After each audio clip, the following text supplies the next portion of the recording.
All right, so the first question is this. There's great fear of offending. We live in a hypersensitive culture. How do we combat the fear of saying wrong things in wrong ways? Say the wrong things with the right heart. You said rapid, right? I mean, I could tell a story. All right, tell a story. One of my elders is a 65-year-old white dude. His name's John Sherwood. He asked me one time, why do you brush your hair? You don't have hair to brush. I said, why do you tan? You're always going to be pasty. But it was something that had been plaguing him for a long time. And if I was hypersensitive, I would have got all in about it, but I didn't. He was really trying to understand me and understand my heart and understand how I'm wired and my history. And so I would say difficult things. That's that third piece. If you're relational, you can say weird stuff because you're friends. Yeah. I ask my wife all kinds of weird things. I'm like, why do white people like food of different varieties in a pan hot with bread on top of it? And she's like, that's a casserole. I was like, yeah, I don't understand that. Like, we can talk about those things. You just got to say the wrong thing with the right heart. Is that fair? Yeah, yeah. And I was going to say the relational piece is huge because it gives grace in the conversation for both parties to get opportunity to understand one another. Yep. Baby? No, that's good. All right, next question. How can I stop being white? Serious question, as in finding ways to lay down privileges that come to me automatic through systemic racism. Yeah, tanning's not going to do it. Could you say it again? How do you stop being white? Yeah, and then what's the other part? Serious question. How can I lay down privileges that come automatically through systemic racism? I got one locked and loaded unless you're ready. Go for it. One is understanding that whiteness is what it is. As is blackness, as is many things. And seeing yourself first as an image bearer, revisiting Colossians 3 over and over again. Now, here's the deal. We have a reality in which we got to exist and deal with. And so there's a culture to blackness now that is not predicated on my skin, that I embrace, that I love because it's history. And so it's okay to be attached to the history of what it means to be Irish, what it means to be Scotch, what it means to be Dutch, what it means to be Welsh, whatever that is.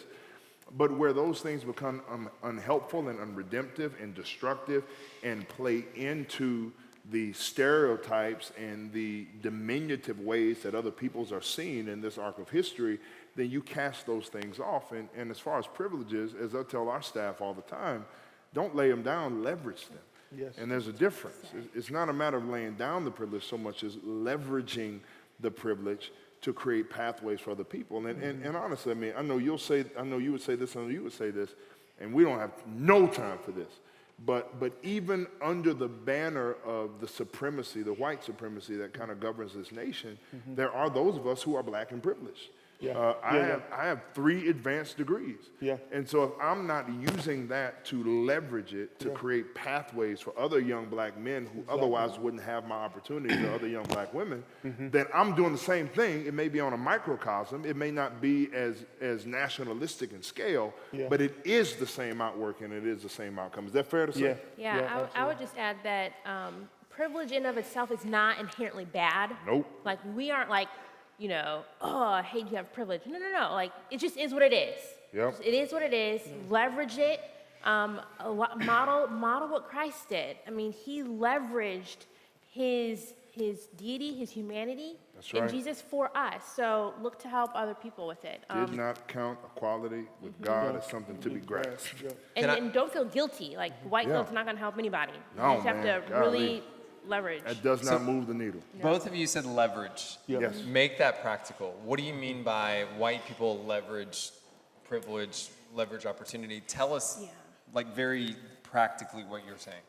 It's like a small practical situation would be if you walk into, if a white person and black person walk into a room, obviously, depending on who's in the room, there are going to be views like projected differently. If something happens to the black person that is unjust or seems discriminatory or biased, or not just even black, Asian American, anybody, Latino American, yes, any other. minority, yes, any other. Use your voice. Your voice is like the number one tool you have to leverage your white privilege. Hey, that's not okay. Excuse me, I don't think you should talk like that. Or, I'm sorry, that seemed a bit rude. Use your voice. Speak up on behalf of someone else. Can I be hyper specific Yeah. with you? Yes. So Later. don't laugh. Who laughed? This is going to be a kind thing. Seriously, what if this next year you refuse to do a single conference where they either had one token person of color or one token woman and only white men speaking? And you said, I will not do another conference where I am in a gaggle of white men posing as authorities while people of color and women have no voice in this room, as though in all of the U.S., in all of evangelicalism, there are no other voices but those of gifted white men. And did you hear me say gifted white men? What if you say, yeah, I'm not going to do another one? I'm not going to do another one until, amen. Oh, look, he like that. Yeah, I'm not going to do another one until because, you can rattle off 10 right now. Brothers, Stephen Eric Mason, Leonce Crump, Jerome Gay, Doug Logan. I got skills, I know that. It's okay. Paul said, I don't boast in the gift. You boast in the gift giver, but he knew he had the gifts. but you see what I'm saying, though? That's a very practical way of leveraging that. Yeah. Dude, what if Tim Keller did that? Yeah. What if some of our heroes of the faith said, I will not play into tokenism or marginalization anymore? I think this next question follows on this one pretty well. It's practical. What can vintage services, groups, and events do to become more attractive and welcoming to people of other races and cultural backgrounds? I would love to follow up with the leadership team on that one. Yeah. And by the way, we have Leonce Skyping in with the elders and families in 2 weeks. So But the simple answer is people have to see themselves in every aspect of your community. They have to be able to see themselves. They got to be able to hear themselves. They have to be able to identify from the door to the stage that they belong here, because vision is not as strong as culture. It's just not, and I don't mean culture as far as racial culture. Every organization has a culture. Every home has a culture. Everything, there's a culture. There's a reason you shop at certain stores and not others. I don't like Kroger. I don't. Okay, y'all know what Kroger is? Y'all got Kroger here? Tell me an organized Kroger you've ever been into. Ever. Why is the sourdough not with all the other bread? All right? Sourdough so saditic. You know what I'm saying? It's just like, so I don't deal with that. It's a culture I don't want to deal with. You see what I'm saying? It's an oversized store that's chaotic. And so they can cast all the vision they want to about how much they want upper middle class black people to be a part of their shopping community. I will never go there because I can't see myself there. I don't feel myself there. The culture is toxic to me being there. Can I just, sorry, but at the behest of like people thinking then that, oh, it's just a leadership issue, the church body has to really examine and consider, well, who are my spheres of influence? My. Like, who am I going to bring into the door with me? Who is in my family? If my family's all white, okay, well, maybe you don't start there. Who do I work with? Who do I go to the park with? Who is my neighbor? Who is literally in that house right next to me? Who are my kids' daycare? Like, it's not just on church leadership to improve the diversity, if you will, or improve the culture of a setting. Like, we are all a part of it. Yeah, and to be sure, that's powerful and important. Leadership's role is to set the culture, but y'all have to embody the culture. There is a, and I hope this comes out right, there's a passive intentionality present in the room when we look around. There's a majority here. Man, that's strong. And I work here, I love this church, but there's a passive intentionality. And we need to be intentional, if you understand what I'm saying. I don't have a choice. I pastored a church when I first got there, minus one person who was kind of hanging around and other people who were there. Me and my wife were the only black people that walked in Durham when we visited, when we first came. That's changed a little bit. But in that, like I say, we're called in a particular way. But there has to be an intentionality from the disciple makers so that discipleship is happening. And it's not just like, hey, let me go get. No, we should be making disciples of all ethnos, Matthew 28. all people groups. And so if it's something missing there, we need that self-check to be able to do that. I walk in a Starbucks and I got black friends, man, I got white friends, I got Hispanic friends, all across. And that's an intentional thing in my heart, and I'm not boasting. I owe that to my father. My dad made great relationships with people. He showed me that. And so, but that's an intentional thing that we all have to do. So there's weight on the disciples, there's weight on leadership, and we have to walk in the Spirit, and that probably will take another 30 minutes to talk about. But so I'll stop there. What would you say to somebody who is frustrated in this moment? What would you say to a person that is mixing all of the different experiences that they've had in their life and feeling like they've never been racist, but maybe feel like they're being called out? Speak to us almost prophetically. Mm-hmm. How do we have fortified hearts that believe the gospel overcomes all things and actually deal with the feelings that we have right now? Let's close with that question. You're asking me? All three of you. The first thing I would say is I love you.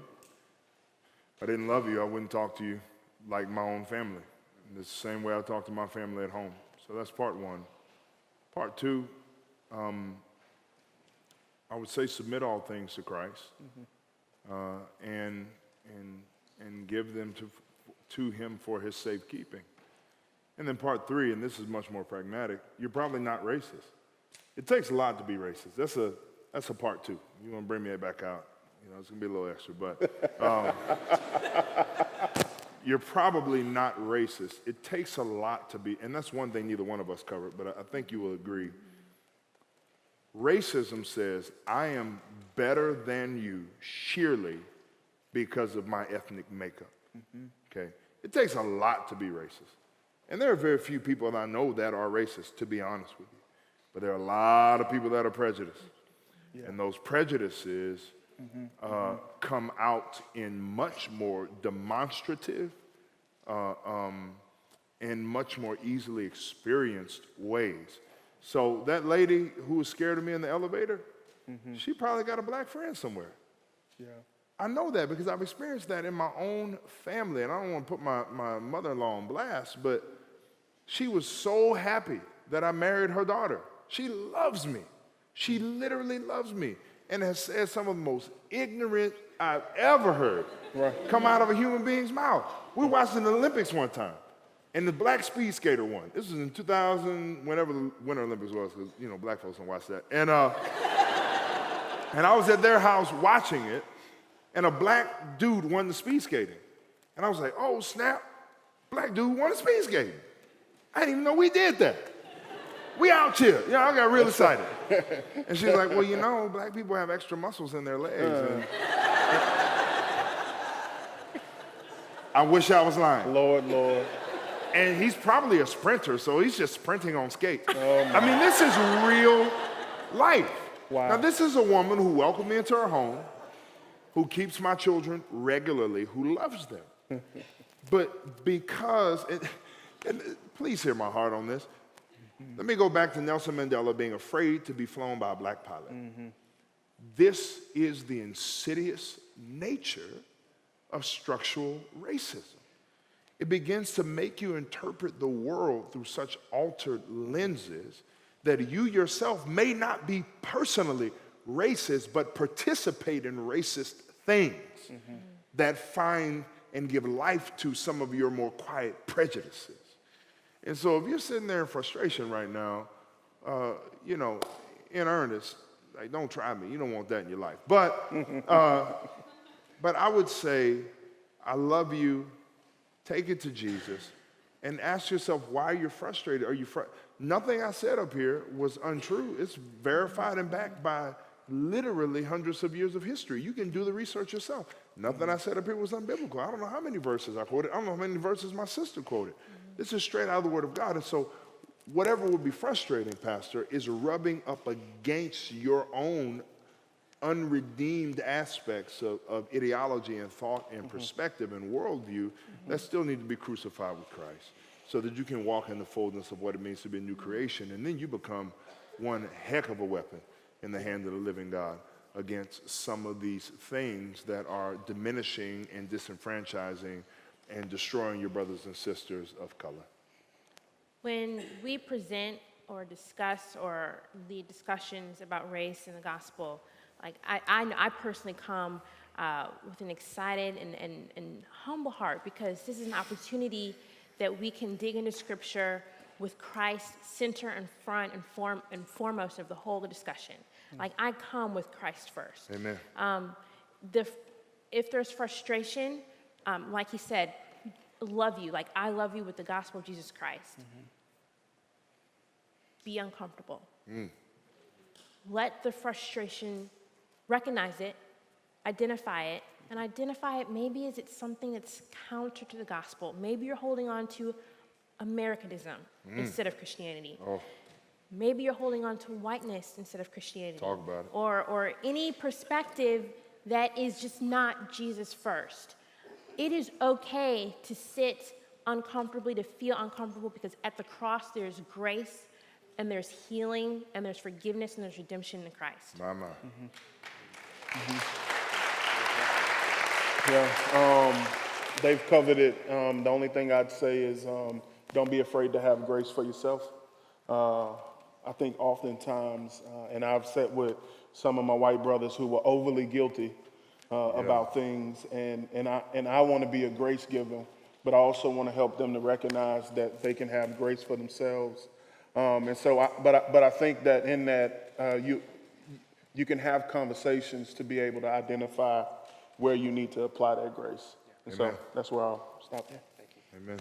So as we close, three quick things. If you have kids in our church, children's church, please go get them immediately. The babysitters left 8 minutes ago, and there's kids everywhere. So that's thing number one.